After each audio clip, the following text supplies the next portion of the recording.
100% fee రాయితీతో AI నేర్చుకోవాలనుకుంటున్నారా? Attend quality third gen AI test 2025. Welcome to Edream. Telugu రాష్ట్రాల్లో సంచలనం సృష్టించిన మీరుపేట కేసులో నిందితుడికి శిక్ష పడుతుందా పడదా?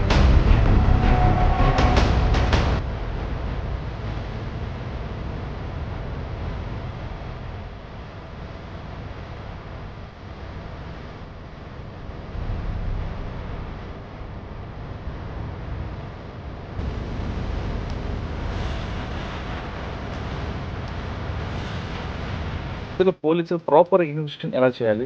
ఆ లింక్ తెగిపోకుండా ఏ విధంగా ప్రాసిక్యూషన్ వెళ్తే కేసు కన్విక్షన్ అవుతుంది? ముందుగా ఈ అతను ఛాలెంజ్ విసరడం అనేది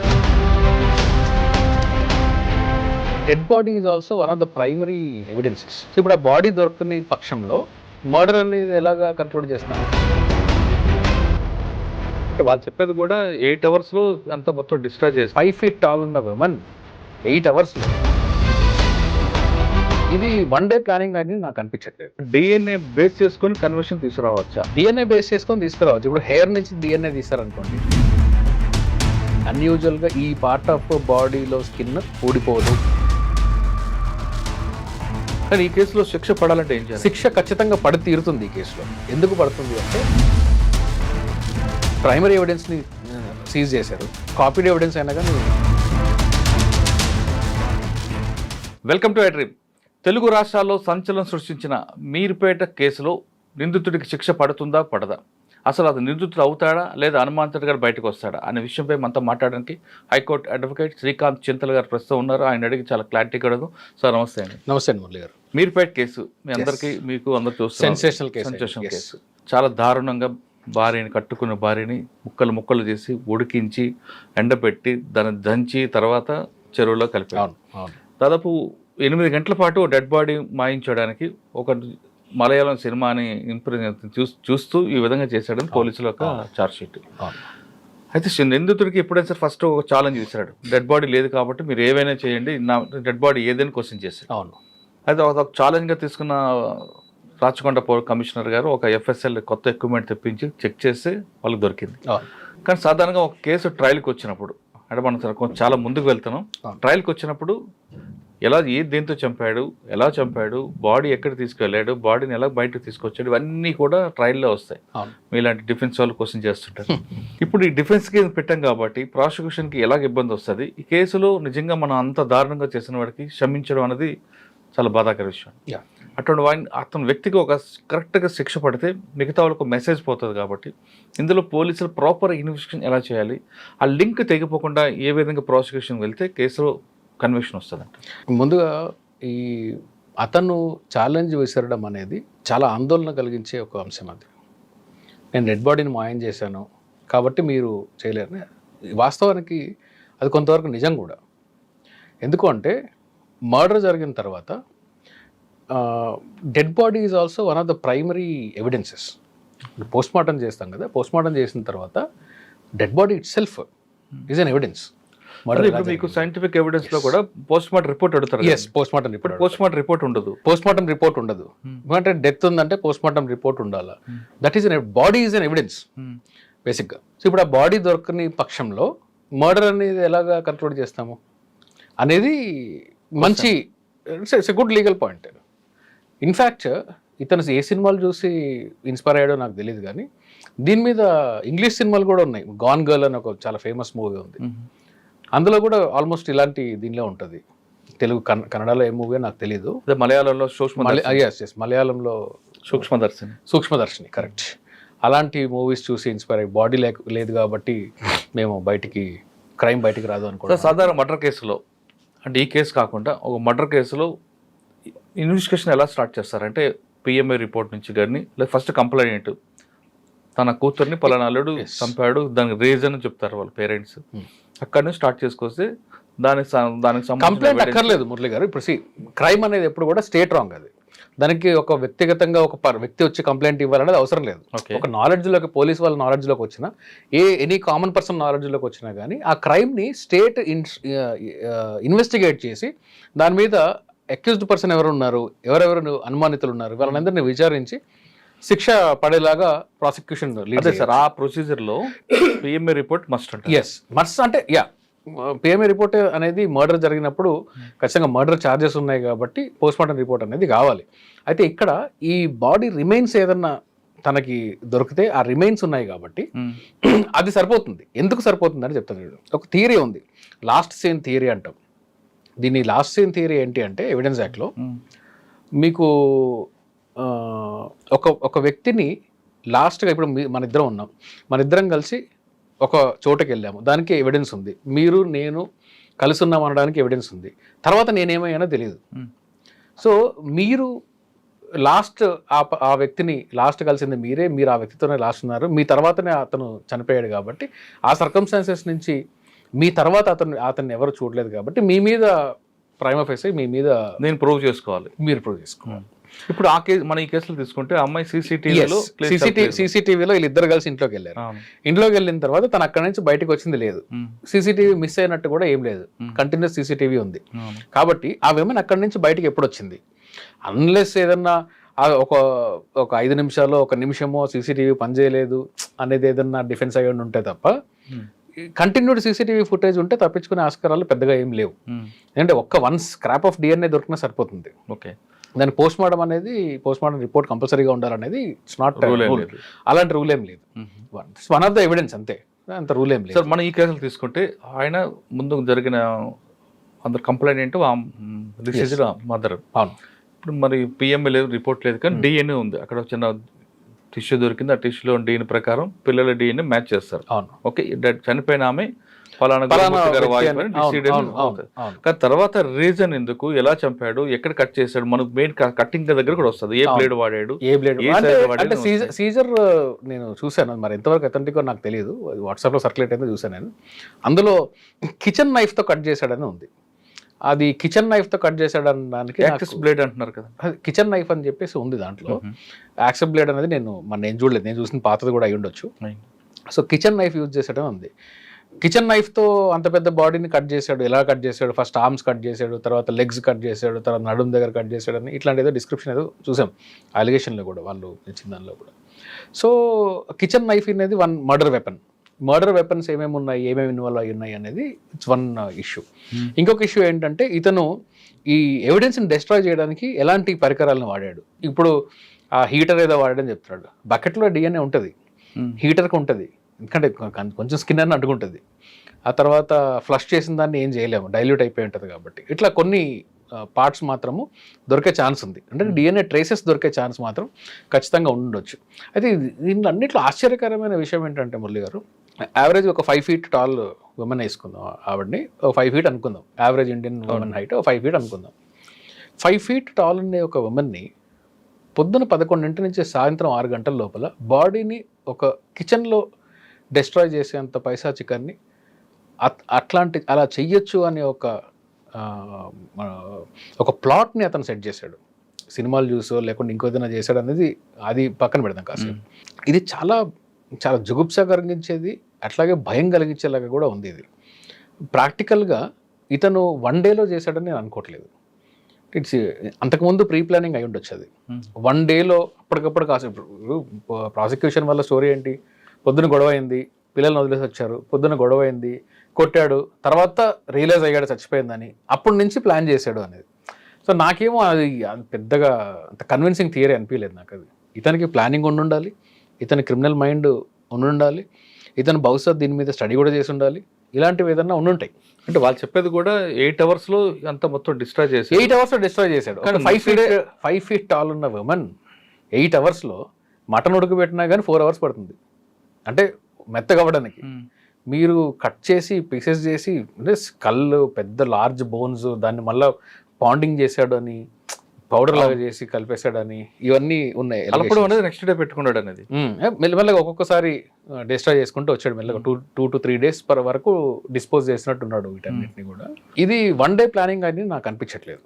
కానీ ఈ కేసులో శిక్ష పడాలంటే ఏం చేయాలి? శిక్ష ఖచ్చితంగా పడి తీరుతుంది ఈ కేసులో. ఎందుకు పడుతుంది అంటే అతనితో పాటు ఆ ఇంట్లోకి వెళ్ళిన సీసీటీవీ ఫుటేజ్ ఉంది.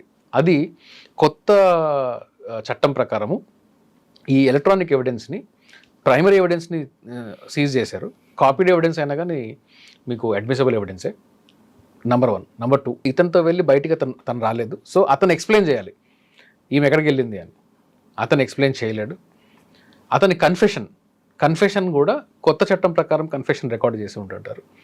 అది కొరాబరేట్ చేసుకున్నప్పుడు, థియరీకి కొరాబరేట్ చేసుకున్నప్పుడు ప్రాసిక్యూషన్ ఏదైతే స్టోరీ రేపు చెప్పుకుందాం, మీన్ స్టోరీ అని రాంగ్ వర్డ్, ప్రాసిక్యూషన్ ఏదైతే జరిగింది అనేది వాళ్ళ ఇన్వెస్టిగేషన్ని ప్రపోజ్ చేస్తారో, కోర్టులో చేస్తారు, దానికి కానీ ఈ కన్ఫెషన్ కొరాబరేట్ అయ్యి ఉంటే ఒకవేళ అది డెఫినెట్లీ అడ్మిసిబుల్ ఎవిడెన్స్. కానీ పోలీసుల ముందు కన్ఫెషన్ వాల్యుబుల్ కాదు కదా.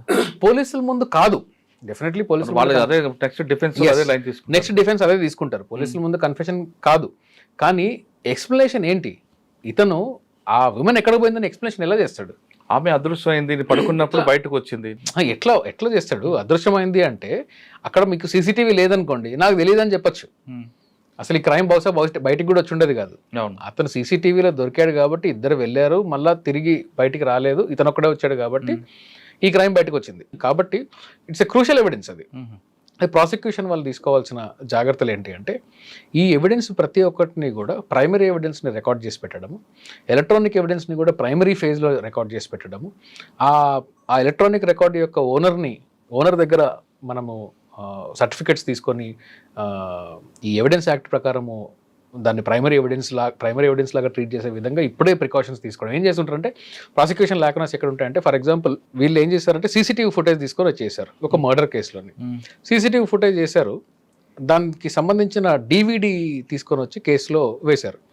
కానీ ఆ DVD ఏంది అంటే ఫస్ట్ కాపీ. అది వీళ్ళు రైడ్ చేసిన తేదీ ఏంది అంటే ఛార్జ్ షీట్ ఫైల్ చేయడానికి 1 day బిఫోర్ మెయిన్ సోర్స్లో నుంచి CD కాపీ చేసి అది తీసుకొచ్చి కోర్టులో వేశారు. ఆ డేట్ వస్తుంది.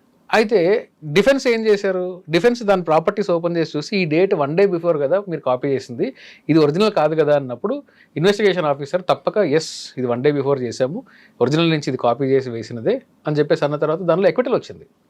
సో అట్లాంటి లాకునాస్ లేకుండా, మరి సిల్లీ లాకునాస్ ఇవన్నీ ఇలాంటివి లేకుండా ప్రాసిక్యూషన్ కానీ ఫస్ట్ నుంచి కొంచెం కేర్ తీసుకుంటే, ఇది రేరెస్ట్ ఆఫ్ ద రేర్ కాబట్టి నేను వ్యక్తిగతంగా హ్యాంగింగ్ చేయడానికి నేను వ్యతిరేకం. వ్యక్తిగతంగా నేను మర్డర్కి అయినా కానీ ఉరిశిక్ష వేయడం అనే దానికి నేను ప్రైమరీలీ వ్యతిరేకం. కానీ ఈ కేసులో బహుశా రేరెస్ట్ ఆఫ్ ద రేర్ కాబట్టి, ఈయన ఎవిడెన్స్ని డిస్ట్రాయ్ చేయడానికి పైశాచికంగా చేశాడు కాబట్టి ఖచ్చితంగా ఇతనికి ఉరిశిక్ష పడుతుందని చెప్పేసి నేను అనుకుంటున్నాను. కానీ ఆయన తరపున ఒక డిఫెన్స్ సర్టిఫికేట్ ఇప్పుడు మీరు చెప్తున్న టెక్నికల్ ఇష్యూస్ బేస్ చేసుకొని ఫస్ట్ కంప్లైంట్ కూడా మిస్ అయింది నా భార్య అని తల్లికి చెప్పాడు కాబట్టి నా క్లయింటే డిఫెన్స్లోకి రాడు, నా క్లయింట్ కాదు, ఇన్నోసెంట్, నా భార్య కనబట్టలేదని ఆయనే చెప్పాడు కాబట్టి ఆయన మీదే మీరు అది గ్రౌండ్ కాదు. ఎంతో మంది క్రిమినల్స్ ఏం చేస్తారంటే క్రైమ్ వీళ్ళే చేసి వాళ్ళే వచ్చి కంప్లైంట్ ఇస్తడం అనేది చాలా కేసెస్లో జరుగుతుంది. యాక్చువల్గా అక్యూజ్డ్ వాళ్ళే అయి ఉంటారు. దొంగతనం కేసులు ఉంటాయి, మర్డర్ కేసెస్ ఉంటాయి, ఇలాంటివి చాలా ఉంటాయి ఇట్లాంటివి. సో కేసులో చెరువులో కలిపాడు, ఆ స్కల్ దొరికి ఆ స్కల్ అంతా మనం DNA చేసి సూపర్ ఇమ్యూన్ చేసి ఒక పొజిషన్ వస్తుంది. గతంలో చాలా కేసులు. ఇప్పుడు ఈ కేసులో ఈ స్టేజ్లో నేను చెప్పడం అంత సమంజసం కదా నాకు తెలియదు, but I will tell you, మనిషి మర్డర్ అయ్యింది అనేది ఎస్టాబ్లిష్ చేస్తే ఇతనికి శిక్ష పడిపోతుంది. బాడీ రికవర్ అవసరం లేదు. ఓకే, సో మర్డర్ జరిగింది, ఈ మనిషి చచ్చిపోయింది అనడానికి ఎవిడెన్స్ ఇవ్వాలి. ఇప్పుడు మనిషి చచ్చిపోయిందా లేదా అనేదే డౌట్ఫుల్గా ఉండుంటే అందులో కన్విక్షన్ పడడం కొంచెం కష్టమే. ఇప్పుడు ఈ కేసులో బాడీ రికవర్ లేదు కానీ DNA దొరికింది. DNA దొరికితే కాదు, DNA దొరికింది అని చెప్తున్నారు వాళ్ళు. ఆ DNA బేస్ చేసుకొని కన్వర్షన్ తీసుకురావచ్చా? DNA బేస్ చేసుకొని తీసుకురావచ్చు. ఇప్పుడు హెయిర్ నుంచి DNA తీస్తారనుకోండి, ఎలా తీసుకొస్తారు? ఇంట్లో జుట్టు ఊడిపోయి ఉండొచ్చు. అవును. అలా కాకుండా ఇయర్ బోన్, చెస్ట్ రిబ్, లేకుంటే అంటే సాధారణంగా గోర్లు, హెయిర్ ఇలాంటివి కాకుండా స్కిన్ కానీ కొంచెం ఒక పార్ట్ ఆఫ్ స్కిన్, అంటే అన్యూజువల్గా ఈ పార్ట్ ఆఫ్ బాడీలో స్కిన్ ఊడిపోదు అనుకునే పార్ట్ కానీ, లేకుంటే బోన్ నుంచి తీసిన DNA కానీ, ఇలాంటివి ఏదన్నా ఉంటే ఖచ్చితంగా మర్డర్ జరిగింది, ఈ మనిషి బతికి ఉంటే ఈ పలానా పార్ట్ దొరికి ఉండేది కాదు అనేది ఎస్టాబ్లిష్ చేయొచ్చు. కానీ అంతేగాని నాకు హెయిర్ నుంచి DNA దొరికింది కాబట్టి మనిషి చచ్చిపోయింది అంటే రేపు మీ DNA తీసుకొని వచ్చి మురళి గారు చచ్చిపోయారు కూడా చెప్తారు. ఎందుకంటే హెయిర్ అంటే ఇంట్లో దూకున్నప్పుడు హెయిర్ రావచ్చు అంతే. సో DNA దొరకడం ఒకటే కాదు, అక్కడ బాడీలోని ఏ పార్ట్లోని DNA రికవర్ చేశారనేది ఇంపార్టెంట్. సో ప్రైమరీ ఇన్వెస్టిగేషన్ ఎలా ఉండాలి, మై లిమిటెడ్ నాలెడ్జ్ ఏంటి అంటే మర్డర్ జరిగింది అనే దాన్ని ఎస్టాబ్లిష్ చేయాలి. ఆ వ్యక్తి ఇంకా బతికి లేదు చనిపోయింది అనేది ఎస్టాబ్లిష్ చేయాలి. ఫాస్ట్ అది. ఇది ఎప్పుడు ఒకవేళ రేపు ఇతను కన్ఫెషన్ని కోర్టులో లేదు నేను చేయలేదు అన్నాడు అనుకోండి, అప్పుడు ఈ క్వశ్చన్ లేదు నేనే చేశానని చెప్పేసి ఒప్పుకున్నాడు అనుకోండి, లేదు నేను చంపేస్తాను ఇట్లా చేశాను డిస్ట్రాయ్ చేశాను అని ఒప్పుకున్నాడు అనుకోండి, ఏ గొడవ లేదు. స్వతహాగా ఒప్పుకున్నాడు కాబట్టి మేబీ యావజ్జీవనం పడుతుందేమో ఉరి బదులు డెస్ట్రాయింగ్ ఆఫ్ ఎవిడెన్స్, కాబట్టి సడన్ అవుటరేజ్ చేశారని చెప్పుకుంటే ప్లీజ్ చేసుకుంటే మహా అంటే లైఫ్ కన్విక్షన్ పడుతుంది. సార్ ఇది కాకుండా వీళ్ళిద్దరి మధ్యన గొడవలు ఉన్నాయి, పిల్లల సాక్ష్యం, ఇది కూడా అవన్నీ కూడా పనిచేస్తాయి. అవన్నీ ఖచ్చితంగా పనిచేస్తాయి. ఎందుకు పనిచేస్తాయి అంటే ఏ సర్కమ్స్టాన్సెస్లో ఒక వ్యక్తి అదృశ్యమైంది, ఏ సర్కమ్స్టాన్సెస్లో ఒక వ్యక్తి మీద దాడి జరిగింది, మర్డర్కి గురైనారు అనేది సర్కమ్స్టాన్సెస్ చాలా క్రూషియల్ పార్ట్ ప్లే చేస్తుంది. అందుకనే మీకు మర్డర్లో మోటివ్ ఇంటెన్షన్ అనేది చూస్తాం మనం. ఇప్పుడు సడన్ అవుట్రేజ్లో జరిగిపోయింది అనుకోండి, నేను అనుకోకుండా చంపేశాను అనుకోండి, దానికి వేరే తక్కువ శిక్షణ ఉంటుంది. కొన్నిసార్లు ఇంటెన్షన్ లేకుండా చంపేస్తారు, అది హోమిసైడే బట్ నాట్ మర్డర్. ఇక్కడ ఇట్స్ అన్ ఇంటెన్షనల్ మర్డర్, ఇతనికి ఒక చంపే ఉద్దేశంతోనే చంపాడు అనేది ప్రూవ్ చేయాల్సి ఉంటుంది. అట్లాగే వీళ్ళిద్దరి మధ్యలో జరిగిన కాండక్ట్, అంతకుముందు కాండక్ట్, వాళ్ళ ఫ్యామిలీ వాళ్ళు బహుశా పిల్లలు టెస్టిమనీ ఇచ్చే స్టేజ్లో ఉంటే వీళ్ళందరి టెస్టిమనీస్ని కూడా కోర్టు పరిగణలోకి తీసుకుంటుంది. అప్పుడే మోటివ్ ఎస్టాబ్లిష్ అవుతుంది. కాబట్టి రివెంజ్లో నేను చంపాను అనేది అన్నగానే ఎస్టాబ్లిష్ చేయాల్సి ఉంటుంది. మోటివ్ని ఎస్టాబ్లిష్ చేయలేకపోతే కూడా అది కొంచెం కష్టమే. ఓకే, కాబట్టి దీనిలో మోటివ్ చాలా క్లియర్గా ఉంటుంది. వాళ్ళ ఇద్దరు గొడవలు ఉన్నాయి.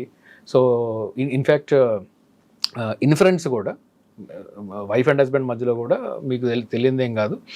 304 Part Bలో 7 years కన్నా ముందు చనిపోతే ఖచ్చితంగా బర్డన్ మొత్తం హస్బెండ్ మీద షిఫ్ట్ అవుతుంది, హస్బెండ్ ఫ్యామిలీ మీద షిఫ్ట్ అవుతుంది. డౌరీ డెత్ కింద దాన్ని కన్సిడర్ చేస్తారు.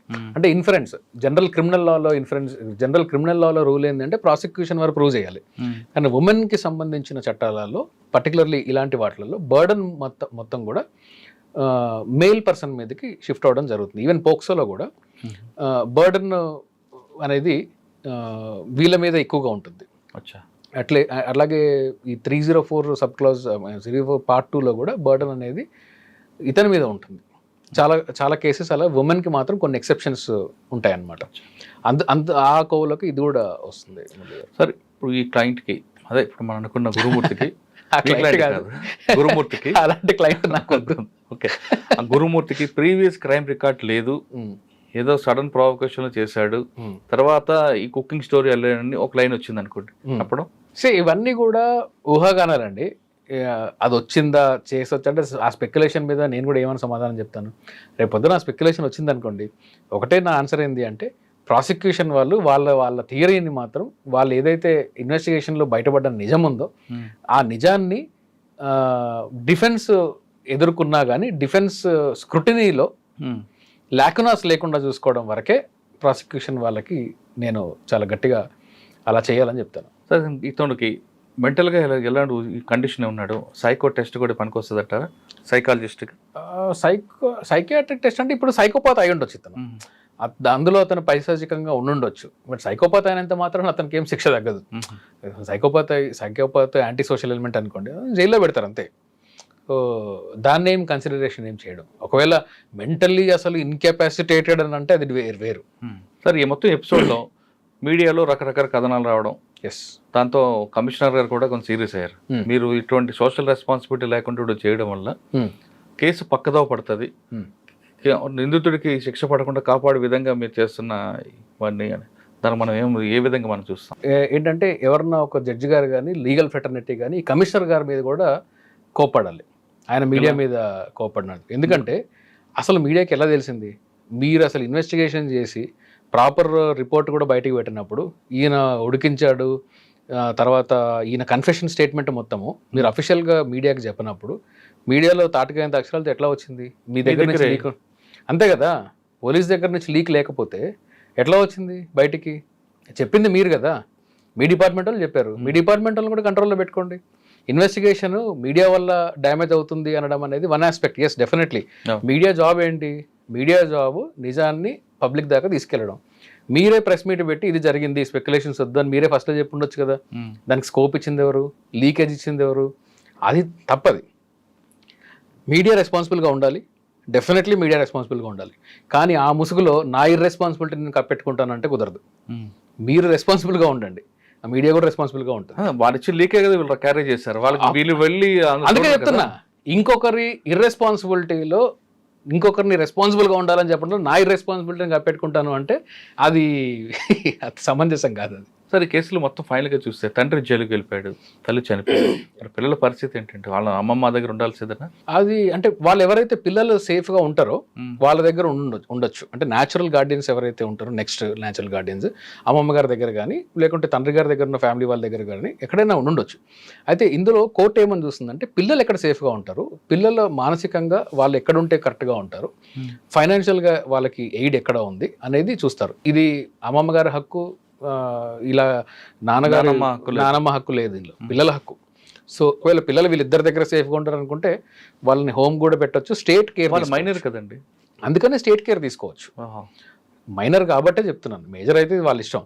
మైనర్స్ కాబట్టి వాళ్ళు ఖచ్చితంగా వాళ్ళ సెక్యూరిటీ, సేఫ్టీ, వాళ్ళ ఎడ్యుకేషన్, లైఫ్ ఎక్కడ బాగుంటుంది అనేది కోర్టు పరిగణిస్తుంది. ఈవెన్ మీరు రీసెంట్గా అతుల్ సుభాష్ కేసులో చూస్తే కూడా అలిగేషన్స్ అతుల్ సుభాష్ వైఫ్ మీద ఉంది, కానీ కస్టడీ సుప్రీంకోర్టు గ్రాంట్ చేసింది ఆ అమ్మమ్మకే, తల్లికి ఇచ్చారు, గ్రాంట్ చేశారు. దాంట్లో తల్లి లేదు కదా, తల్లి లేకపోతే అమ్మమ్మ దగ్గర వెళ్ళొచ్చు. అంటే వాళ్ళు ఎస్టాబ్లిష్ చేయాల్సింది ఏంటంటే మా దగ్గర పిల్లలు సేఫ్గా ఉంటారు అని. అప్పుడు కోర్టు చూసేది ఏంటి అంటే నువ్వు మంచోడవా అని కాదు, పిల్లల సేఫ్టీ ఎక్కడ ఉంది అని. అచ్చా, పిల్లలకి అడుగుతారా? పిల్లలకి అడగొచ్చు. అంటే పిల్లలకి ఆ కెపాసిటీ ఉంటే అడగొచ్చు, మోర్ దెన్ 80 years అట్లా ఉంటే అడగొచ్చు. జనరల్గా వాళ్ళు ఎవరితో అటాచ్మెంట్ ఉంది, వీళ్ళకి ఫైనాన్షియల్ కెపాసిటీ ఎక్కడన్నా ఉందా లేదా అనేది చూడొచ్చు. ఇప్పుడు అంటే వన్ ఆస్పెక్ట్ ఆఫ్ లా ఏంది అంటే ఇతనికి పెన్షన్ వస్తున్నా కానీ ఆ పెన్షన్ అమౌంట్ అతను జైల్లో ఉన్నా కానీ పెన్షన్ అమౌంట్ అతనికే ఇవ్వాల్సిందే, తప్పదు. కాకపోతే ఇతని ప్రాపర్టీస్ కానీ లేకుంటే ఇతనికి ఎక్కడైనా వేరే సోర్స్ ఆఫ్ ఇన్కమ్స్ ఏదైనా ఉన్నా కానీ అవి పిల్లలకి డైవర్ట్ చేయొచ్చు. అది దట్ కోర్ట్ హ్యాస్ రైట్. సరే, ఈయన జైల్లో ఉంటాడు, పెన్షన్ ఎవరు డ్రా చేస్తారు? మరి పెన్షన్ యాక్చువల్గా పెన్షన్ లా ప్రకారం ఇతనే డ్రా చేయాలి. బయటకు వస్తాడు అప్పుడు అంటే ఎవ్రీ మంత్ రావాల్సిందేనా? ఎవ్రీ మంత్ రావాల్సిన అవసరం లేదు కదా. లైఫ్ సర్టిఫికేట్ ఇయర్లీ వన్స్ ఇవ్వాలి, అకౌంట్లో పడుతుంది. అది అంటే పెన్షన్ అనేది ఏంటంటే డిఫరెంట్ సబ్జెక్ట్. అది పెన్షన్ అనేది ఏంటంటే ఏ కోర్టు కూడా, సివిల్ కోర్ట్ అయినా క్రిమినల్ కోర్ట్ అయినా ఏ కోర్ట్ అయినా కానీ పెన్షన్ని అటాచ్మెంట్ చేయడానికి వీల్లేదు. సోషల్ వెల్ఫేర్ నుంచి వచ్చిన బెనిఫిట్స్ని, పెన్షన్, గ్రాట్యుటీ ఇలాంటివి ఏది కూడా అటాచ్మెంట్కి కుదరదు. అది section 60 subject correction 60 sub class 1 of సిపిసిలో ఉంటుంది. అది దాని ప్రకారము ఈ పెన్షన్స్ని వాటిని అటాచ్ చేయడం కుదరదు. కానీ పిల్లలు మాత్రం అన్యాయం అయ్యారు కదండి. పిల్లలు డెఫినెట్లీ అన్యాయం అయ్యారు. అంటే ఈ ఫైనాన్షియల్ ఇవన్నీ పక్కన పెడితే మీరు చాలా కేసులు చూస్తుంటారు కదా, సినిమా ప్రభావం, మీడియా ప్రభావం అంత నటోరియస్గా తయారవడం కాబట్టి అంటే మనిషిలో ఉండే సాధారణంగా ఉండే మనిషిలో ఉండే పైశాచికత్వము అది సప్రెస్ అయి ఉంటుందండి. సమాజంలో మనకు ఒక ఫ్యామిలీ సిస్టమ్ వల్ల సోషల్ స్ట్రక్చర్ వల్ల వీటి వల్ల మనం ఏంటంటే మనలో ఉండే పైశాచికాన్ని సప్రెస్ అవుతూ ఒక మంచి సోషల్ బీయింగ్గా తయారవుతాం మనం.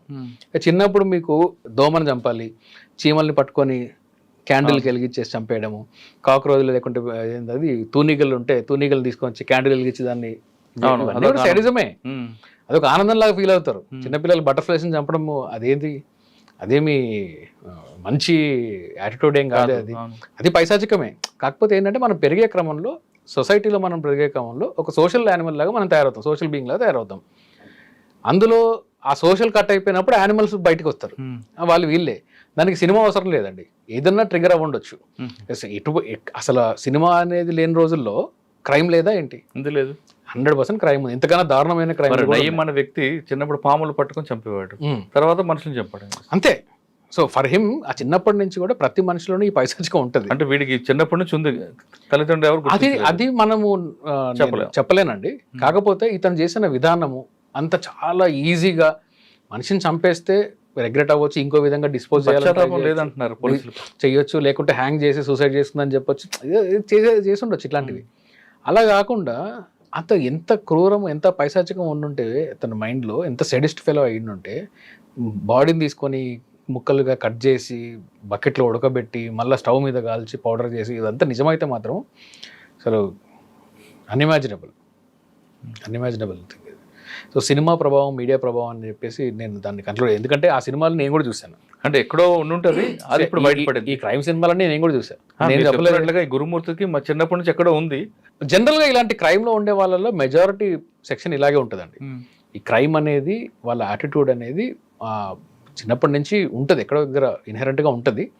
ఇలాంటి సిచ్యువేషన్ వచ్చినప్పుడు బయటకు వస్తాయి అంతే అవన్నీ. దానికి మీడియానే అక్కర్లేదు. ఈ మీడియా ఏంటంటే క్రియేటివిటీకి పనికొస్తాయి, అంతేగాని మర్డర్ చేయకుండా, మర్డర్ చేసింది మీడియా వల్ల కాదు, మర్డర్ చేసింది సినిమా వల్ల కాదు. వీడు మర్డర్ చేశాడు, తర్వాత సినిమాలో చూపించిన నాలెడ్జ్ని ఉపయోగించుకున్నాడు, అంతేగాని మర్డర్కి సినిమాకి సంబంధం లేదు. అది రాంగ్ ఆర్గ్యుమెంట్ అది. సార్ ఫైనల్గా చెప్పండి, కేసులు కన్విక్షన్ రావాలంటే ప్రాసిక్యూషన్ ఏం చేయాలో చెప్పుకొచ్చారు. ఎస్. కానీ పోలీస్ ఏం చేయాలండి? పోలీస్ ప్రాసిక్యూషన్ ఒకటే. అవును, కానీ కొన్నిట్లో ఉండేది వాళ్ళకున్న ఒత్తిడి వల్ల కొంచెం ట్రాక్ తప్పకుండా చేయాలంటే ఏం చేయాలి? ట్రాక్ తప్పకుండా చేయాలంటే ఏం చేయాలంటే అండి, చాలా నిరభ్యంతరంగా ప్లెయిన్ లాంగ్వేజ్లో చెప్తున్నాను, ఎవరెంత నొచ్చుకున్నా పర్వాలేదు, ప్లెయిన్ లాంగ్వేజ్ చెప్తున్నాను. మనకుండే పోలీసులలో లీగల్ నాలెడ్జ్ చాలా చాలా మినిమల్గా ఉంటుంది.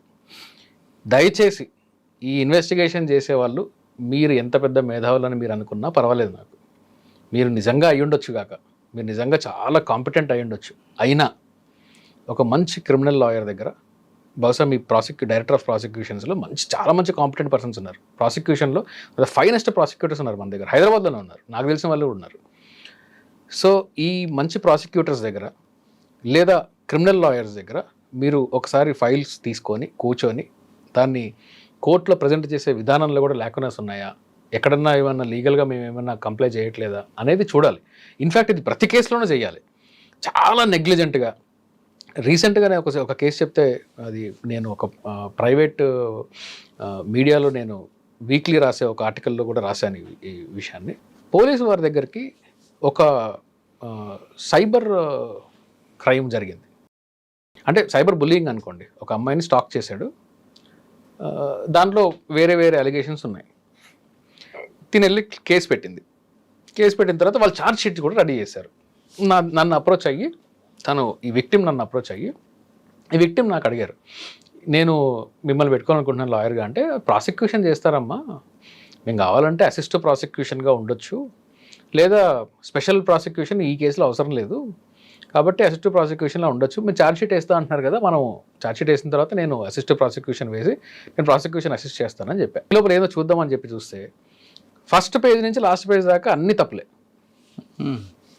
వాళ్ళు డ్రాఫ్ట్ ఛార్జ్ షీట్ కూడా అన్ని తప్పులే. తినకి ఇచ్చారు, ఇవి పెడుతున్నాం మేము, ఇవి పెడుతున్నాం అని చెప్పారు. తర్వాత డ్రాప్ చేశారా, కాపీ పేస్ట్ చేశారా? అది కాపీ పేస్ట్ చేసినట్టే ఉంది. ఆ తర్వాత వాళ్ళు యాక్సెస్ చేస్తారా అని చెప్పి సరే ఎంతో రిక్వెస్ట్ చేస్తే వెళ్ళి చూసాం. ఆ కాపీ వెళ్ళి కూర్చొని పోలీసులతో కూర్చొని చూస్తే దాంట్లో కనీసము ఎలక్ట్రానిక్ ఎవిడెన్స్ తీస్తే, ఆ ఎస్ఐని నేను ఎంత అప్రిషియేట్ చేస్తానంటే, చాలా మంచి ఇన్వెస్టిగేషన్ చేశాడు ఎస్ఐ ఆ కేసులో. అతను ఈ ఫోన్ నంబర్ ఇతందే అని చెప్పడానికి సెల్యులార్ కంపెనీకి వెళ్ళాడు. సెల్యులార్ కంపెనీకి జనరల్గా చేయరు, సెల్యులార్ కంపెనీకి వెళ్ళాడు, వాళ్ళకి ఒక లెటర్ పెట్టాడు. సెల్యులార్ కంపెనీలో ఇతని డేటా ఇదే కరెక్ట్, ఇతను కేవైసీ కూడా ఇదే ఇచ్చాడని చెప్పేసి ఆ పేపర్ తీసుకొని వచ్చాడు. ఈ తర్వాత ఇతను ఒక మెయిల్ ఐడి యూజ్ చేస్తే, ఈ మెయిల్ ఐడి ఎవరిది అని చెప్పడానికి సైబర్ క్రైమ్ వాళ్ళకి లెటర్ పెట్టాడు. అక్కడి నుంచి ప్రూఫ్ తీసుకున్నాడు. సైబర్ క్రైమ్ వాళ్ళ దగ్గర నుంచి ఇతను అఫీషియల్గా అప్రూవ్డ్ అఫీషియల్ లెటర్స్ని తీసుకున్నాడు, దాన్ని పెట్టాడు. ఇవన్నీ పెట్టిన తర్వాత ఆ పైన ఉండే ఎస్హెచ్ఓ గారు ఏమన్నారు, ఇవన్నీ వేస్ట్, అది తీసే ఇవన్నీ అన్నట. అందుకని నేను తీసాడు. ఇప్పుడు అది ఎట్లా కన్విక్షన్ వస్తుంది? చాలా ప్రెజర్ చేసి నేను మెమో వేస్తాను ఇవన్నీ చెప్పిన తర్వాత ఆ కేసులో ఇవన్నీ వేసి ఇప్పుడు ఛార్జ్ షీట్ ఫైల్ చేశారు. దాంట్లో కనీసము 65B సర్టిఫికేట్ వేయలేదు. కానీ మినిమం కామన్ సెన్స్ అవి. సో కాబట్టి ప్రెజర్ ఏంటండి, చిన్న కేసులో మీకు కన్విక్షన్ పడే కేసు అది. ఇన్ఫ్యాక్ట్ ప్రతి కేసులో కూడా ప్రాపర్గా చేస్తే మంచి కన్విక్షన్స్ పడతాయి. డిఫెన్స్ కూడా టఫ్ ఇవ్వాలి, అంతేగాని డిఫెన్స్ వర్క్ని చాలా ఈజీగా చేయకూడదు. నేను దాన్ని చెప్పాను కదా, సీడీ తీసుకొచ్చి చేస్తారని. ఇది ప్రైమరీ వేస్తుంటే అయిపోయేది కదా, దాన్ని తీసుకొచ్చి దాని రికార్డ్ హార్డ్ డిస్క్ తీసుకొని వచ్చి చేసేస్తుంటే ప్రైమరీ ఎవిడెన్స్ అయిపోయేది. మర్డర్ నుంచి తప్పించుకోలేదు, సీసీటీవీలో క్లియర్గా ఉంది, మర్డర్ నుంచి తప్పించుకున్నారే. అవును. సో ఆ లాస్ట్ ఇయర్ థియరీ దానిలో పనికిరాల, ఆ కేసులో పనికిరాలేదు.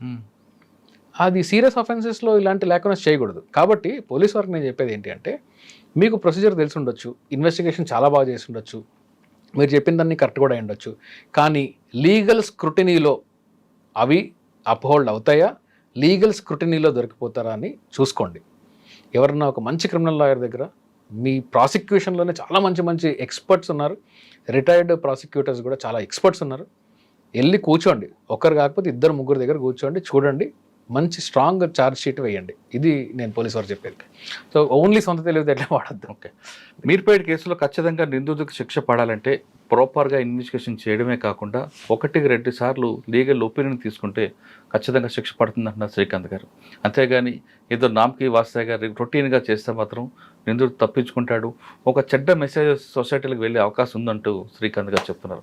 ఇది మీర్పేట్ కేసులో శ్రీకాంత్ చింతల గారి అభిప్రాయం. వచ్చే వారం మరో కేసులో మళ్ళీ కలుద్దాం. నమస్తే, థ్యాంక్ యూ. Thank you.